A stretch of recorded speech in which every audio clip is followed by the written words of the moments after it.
Hello student, today we have to start with life process in organism. We have to study the first point, that is seed germination. We know that in seed germination, take a suitable glass vessel like conical flask or beaker, add some garden soil in it. काय करायचं आहे, तुम्ही हे घरी करून पाहू शकता. एखादा बाउल घेऊ शकता आणि त्या बाउलमध्ये काय घ्यायचं आहे, माती घ्यायची आहे. So some pulse grain in it in such a way that you can observe them through glass.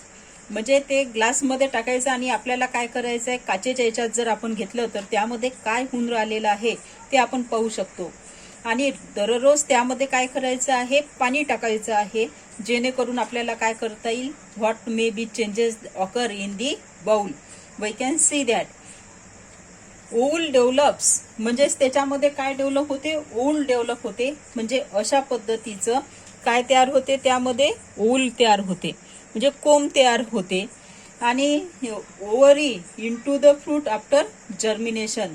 Seed fall upon the ground when fruit break up and they germinate in the soil under favorable condition.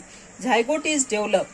म्हणजे असे जे काही कोंब येतात, हे कडधान्य आहे, मी वाटाणा घेतलेला आहे, वाटाणा बी घेतलेली आहे, याला काय आलेलं आहे, असं कोंब आलेलं आहे. आणि हे कोंब लावलेले जर आपण लावले तर तिथे काय होते, झायगोट फॉर्मेशन होते आणि काय होते, न्यू प्लांटेशन होते.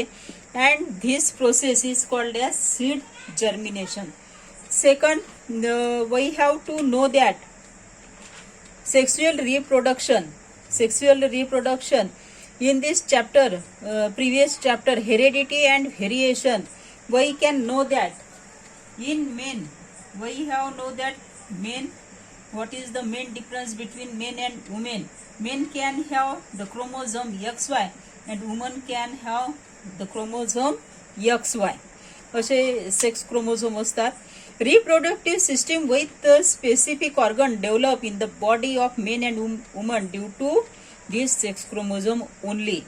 X chromosome is present in both the cases, but another chromosome, that is XX, are present in women and XY is present in men.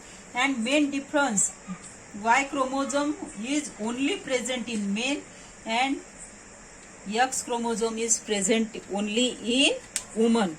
This is the main difference between men and woman. And chromosome number in germ cell producing the gamete are diploid. म्हणजे किती असतात, तर 2n एवढे असतात. 2n एवढे असतात म्हणजे किती पेअर असतात ते आपल्याला बघायचं आहे. इथे डिप्लॉइड असं म्हटलेलं आहे. म्हणजे there are 22 pair of autosomes and 1 pair of sex chromosome. म्हणजे याच्यामध्ये 22 जे असतात ते असतात autosomes and 1 is sex chromosomes. Both are chromosome. म्हणजेच इथे पाहत असताना जर मेन असेल तर 44 प्लस XY आणि 44 प्लस XX, 44, 45, 46, म्हणजे असे 46 इकडे, 44, 45 आणि 46. म्हणजे यामध्ये पाहत असताना this germ cell divide by meiosis. Due to this gametes contain only haploid number of chromosome. Haploid number of chromosome म्हणजे 22 plus X, 22 plus Y, or 22 plus X, or 22 plus X. Both the sperm and oocyte are produced by meiosis. In case of sperms, process of meiotic division is completed before the sperm leave male reproductive tract. आता इथे आपल्याला एक common question exam मध्ये जो most important question विचारला जातो तो म्हणजे, आणि याविषयी मोठे गमतीशीर उदाहरणं किंवा अँसर तुम्ही स्टुडंट लोक लिहित असतात. हा आपल्याला समजून घ्यायचा आहे. आता आपलं एज इतकंही लहान नाही आहे की आपण समजून घेणार नाही. You are growing up child. I will say every time हे ग्रोईंग अप चाइल्ड आहे. आणि आपल्याला जर आता sex determination in human being बघायचं आहे, sex determination, we have to see sex determination in human being. Human being बघायचं आहे तर इथे आपण सिंपल मध्ये लिहू शकतो मेन, वुमेन, और दुसरं काय लिहू शकतो याला आपण मेल, आणि इथे लिहू शकतो फिमेल. आणि यामध्ये पाहत असताना यामध्ये स्पर्म किती असतात, जर मेल असेल तर 22 प्लस एक्स और 22 प्लस वाय, आणि यामध्ये पाहत असताना 22 प्लस एक्स और 22 प्लस एक्स, म्हणजे असेच 44 plus x 44 plus x Y अशा पद्धतीने असतात. मग आता इथे याचं यासोबत फॉर्मेशन होते, याचं यासोबत फॉर्मेशन होते.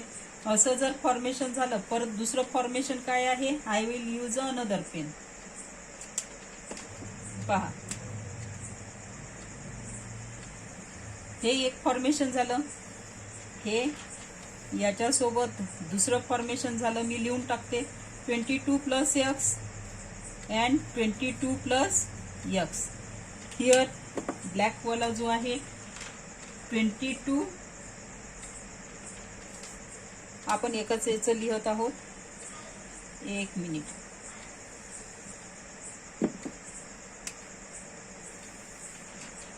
वाय इथे काय येईल 22 प्लस एक्स आणि दुसरं काय आहे 22 प्लस एक्स.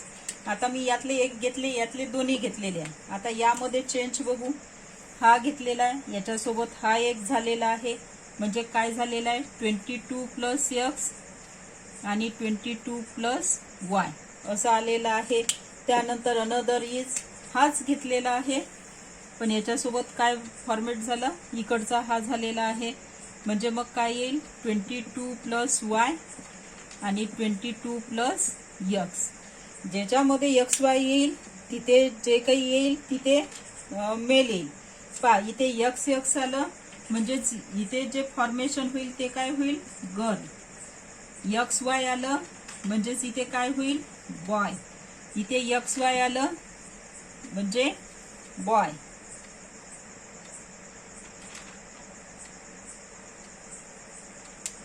इथे एक्स एक्स येत आहे म्हणजे इथे गर्ल येईल, तिकडे बॉय बॉय येईल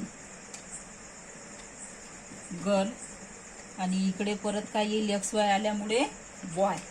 म्हणजे 50% chance of girl and 50% chance to get a boy. पण आता मला सांगा की यामध्ये क्रोमोझोम जे आहे 22 प्लस एक्स आणि 22 प्लस वाय हे कशात आहे, मेलमध्ये आहे, आणि इकडे एक्स एक्स कशात आहे, फिमेलमध्ये आहे. आणि only Y character, Y chromosome is responsible to give a birth of male और फिमेल चाइल्ड. म्हणजे एखाद्याला मुलगा होत असेल किंवा मुलगी होत असेल तर त्याला रिस्पॉन्सिबल कोण राहील, मेल राहील, मेन राहील. कारण वाय क्रोमोझोम जो आहे, वाय क्रोमोझोम कोणाजवळ आहे, फक्त मेन जवळ आहे, मेल जवळ आहे. म्हणून male it is right to consider that mother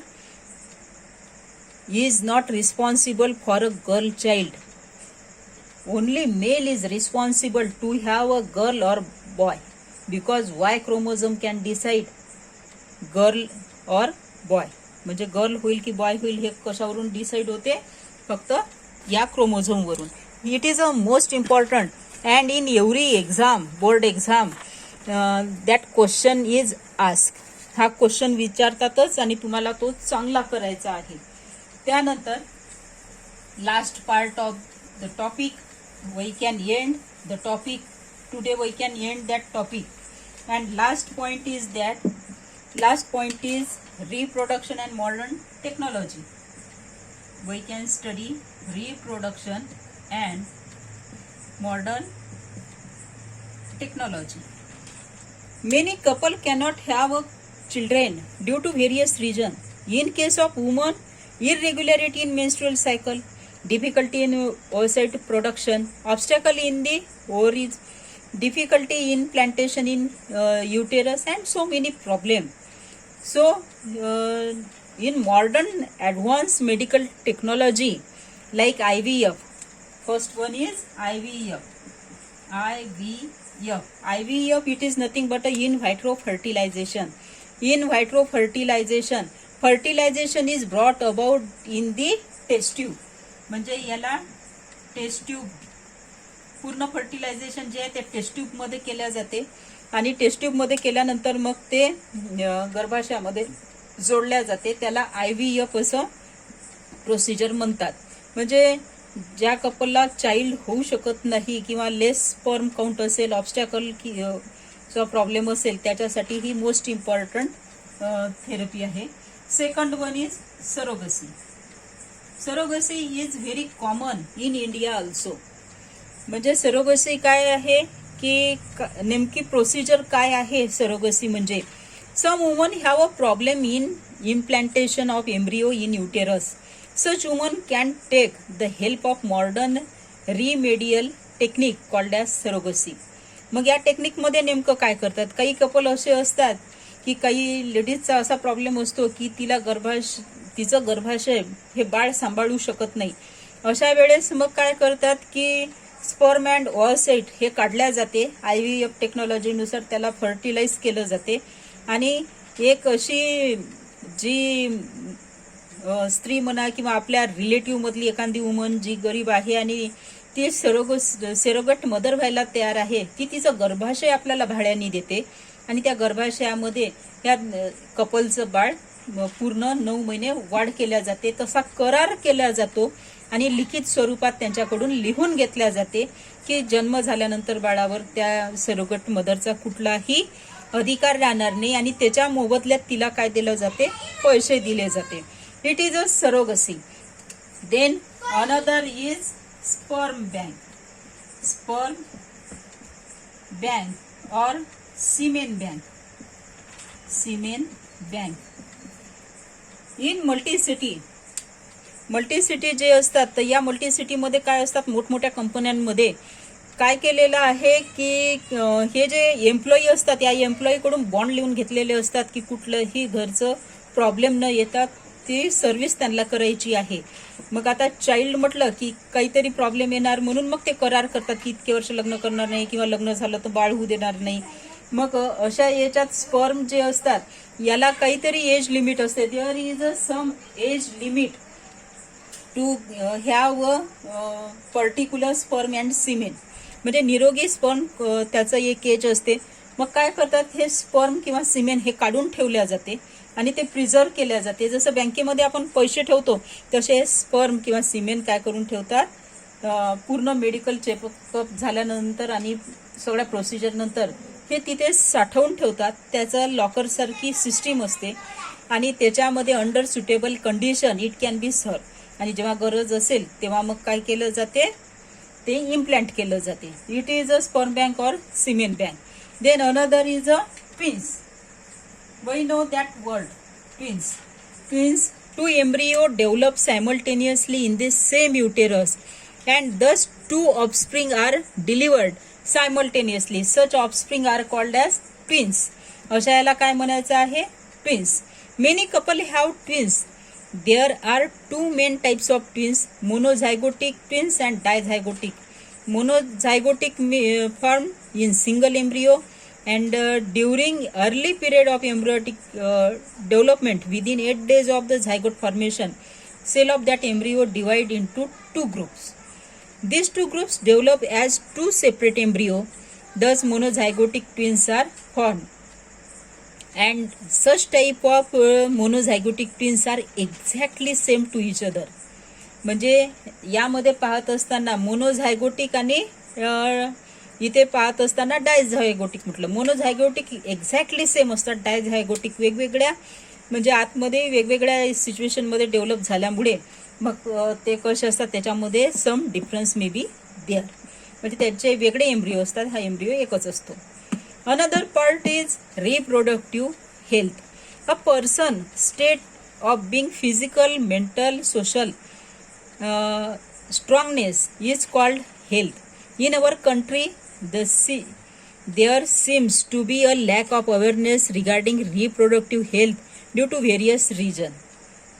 वेगवेगळ्या रिझनमुळे occurrence of menstrual cycle is related to our reproductive overall health of the woman. Women are working at par with men. म्हणजे महिला सुद्धा पुरुषांच्या खांद्याला खांद्या लावून काम करत आहे. Due to this they have to stay outdoor for a whole day.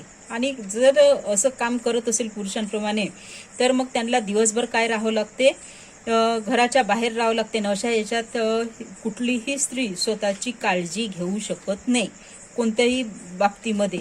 आणि म्हणून मग आता यामध्ये पाहत असताना मेन्स्ट्रुअल सायकल आहे किंवा मग आता बाकी काही प्रॉब्लेम आहे त्याच्यावरती काळजी घेऊ शकत नाही आणि त्यामुळे मग वेगवेगळे काय होतात, डिसीजेस होतात. तुम्हाला हा सगळा जेवढा पार्ट कंपल्शनमध्ये होता तो मी घेतलेला आहे. बाकीचा पार्ट जो आहे तुम्हाला सेल्फ स्टडी करायचा आहे. इथे हे चॅप्टर ओव्हरऑल झालं. थँक्यू.